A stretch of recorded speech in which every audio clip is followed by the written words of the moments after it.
Tak, saya nampak what it did, a bold step, B-O-L-D, bold step. Maknanya pimpinan PAS, in particular Presiden PAS, saya rasa kena buat satu kenyataan. Macam mana mengatakan, saya pun tak tahu kenyataan itu menyentuh mengenai amanat yang pernah dibuat pada 9 April tahun 1981 di Banggul Peradung di Kuala Terengganu. 7 April 7 April 1981. That was when he was 35 years old. 35 tahun. Muda lah, orang muda lah 35 tahun kan. Orang muda.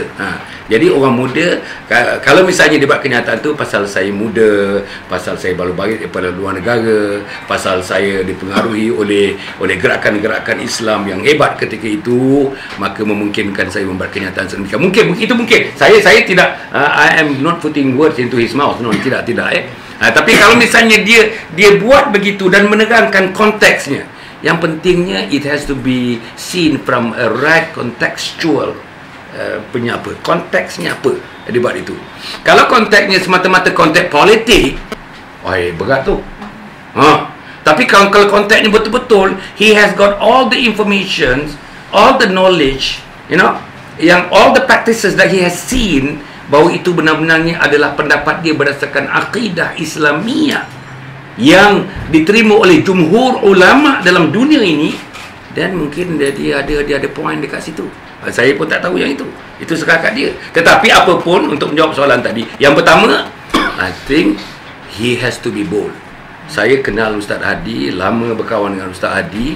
Daripada saya belum masuk PAS pun saya dah berkawan dengan Ustaz Hadi. I know the kind of heart that he has. Nice people, very very nice person, very extra nice person pada saya lah. Dan saya ingat dia boleh, dengan kekuatan yang ada kepada dia boleh berdepan dengan masyarakat, berdepan dengan ahli, berdepan dengan pengikut, untuk memberikan betul-betul apa dia sebenarnya amanat saya itu, dalam konteks dahulu, dalam konteks sekarang, dalam konteks pembinaan bangsa, pembinaan negara, pembinaan agama. Saya rasa dia boleh terangkan. Tetapi yang saya bimbang ialah oleh kerana dikelilingi sekarang ni parasit-parasit.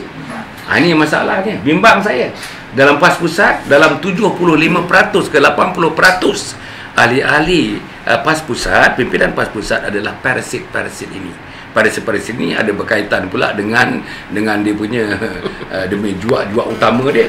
Ini dia semuanya kait-mengait macam itu. Takut pasal itu nanti mungkin dia agak sukar untuk berdepan dengan masyarakat. Itu nombor satu. Nombor dua, saya rasa kena ada satu yang terbuka. Dan Jati pun sanggup. Jati sanggup bersama dengan siapa pun menganjurkan satu muzakarah terbuka melibatkan orang PAS, pimpinan tertinggi PAS, ulama-ulama PAS, dengan ulama-ulama di luar daripada PAS, termasuk daripada luar negara. Termasuk daripada luar negara. Saya sanggup atas nama akidah ni, nak menjernihkan akidah ni, biarlah saya tumpukan, kurangkan masa sikit saya dengan IMR Network, kurangkan masa dengan Jati, kurangkan masa dengan Yayasan Murni Akidah. Saya nak tumpukan ini, buat masa ini. Kerana pada saya, dengan cerita yang saya lihat, dengan paparan-paparan daripada utusan, terima kasih pada utusan, saya dapati tuan-tuan, benda-benda ni semua menghiris hati saya.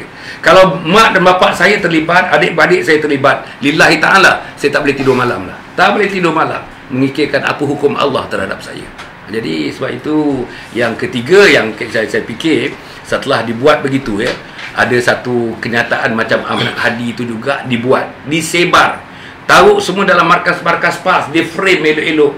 Saya dengan ini tidak lagi mengiktiraf kenyataan yang saya buat, dan dengan ini saya meminta ahli dan pendukung PAS supaya menggugurkan amanat saya ini. Kalau begitulah misalnya, tapi saya I'm not putting my words into his mouth. No. Itu kemungkinannya. Contoh.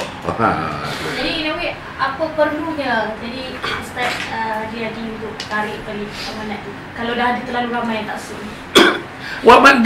Dia sebagai pemimpin, dia sebagai presiden, dan dia sebagai ulama, dia dalam majlis syura. Dia dalam majlis syura. Saya ingat kalau beberapa orang, the main individual, the main personalities dalam PAS coming forward dan membuat kenyataan seiras-iras sedemikian. Saya tak tahu apa kenyataannya. Seiras-iras sedemikian. Saya rasa dalam PAS ni ada satu falsafah dalam hidup orang PAS. Sami'na wa ata'na. Aku dengar dan aku taat. Sebab saya tambah ya. Sebab Sila, kalau sila. tuan-tuan ingat amanat ajar itu ada 3 perenggan. Ya, 3 perenggan. Perenggan yang pertama, dia berkaitan kenapa kita, golongan kita PAS ini melawan UMNO. Bukan sebab nama dia UMNO ataupun Barisan Nasional. Tepat, dia mengekalkan perlembagaan penjajah, mengekalkan perlembagaan orang kafir. Dia sebut secara jitu kenapa kita lawan UMNO, kenapa kita lawan PAS, lawan Barisan Nasional. Bukan sebab nama dia, tepat sebab tindakan dia. Pertama. Yang kedua, kerja kita ini jihad. Kerja ini kita jihad. Sampai peringkat derma ucapan kalau mati syahid. Yang ketiga, dia kata kita tak payah masuk Buddha, Kristian, Hindu jadi kafir. Cukup hanya sebut kita politik suku, agama suku, kita jadi kafir. Tu. Dia 3 perenggan. Perenggan kedua, perenggan ketiga dia agak umum. Tetapi perenggan yang pertama tu saya rasalah kenapa ulama-ulama yang di luar daripada PAS minta supaya kena bincang balik. Sebab apa? Sebab kalau itu ucapan dan itu yang diamalkan pada hari ini oleh PAS, apa yang PAS berjanji dalam Pakatan Rakyat, dalam buku jingga, dia kekalkan perlembagaan yang ada sekarang ni.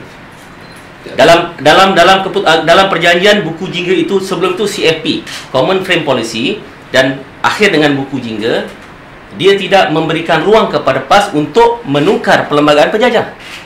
Jadi sebab itu, di atas sebab itu, ulama-ulama yang ada di luar PAS ini minta supaya perenggan yang pertama itu dilihat, sebab dia takut makan diri sendiri. Itu yang saya nampak. Itu perenggan yang pertama. Sebab pertama, dia sebut secara spesifik, kita lawan UMNO bukan sebab nama dia UMNO, kita lawan Barisan Nasional bukan sebab dia nama Barisan Nasional. Sebab apa? Tapi hari ini dia patah balik. Apatah lagi, keadaan PAS pada hari ini dalam Pakatan Rakyat seolah-olah dinampak bahawa dia menjadi kuda tunggangan kepada PKR dan DAP. Tidak seperti mana UMNO dalam Barisan Nasional. Dia boleh menentukan Islam jangan dihina, Islam jangan dipelekehkan di kalangan parti-parti komponen. Itu yang dilihat, nampak takut makan diri itu sendiri. Jadi itu yang saya nampak kenapa ulama-ulama di luar daripada PAS minta supaya dilihat semula amanat itu pada hari ini dalam konteks PAS bersama Pakatan Rakyat.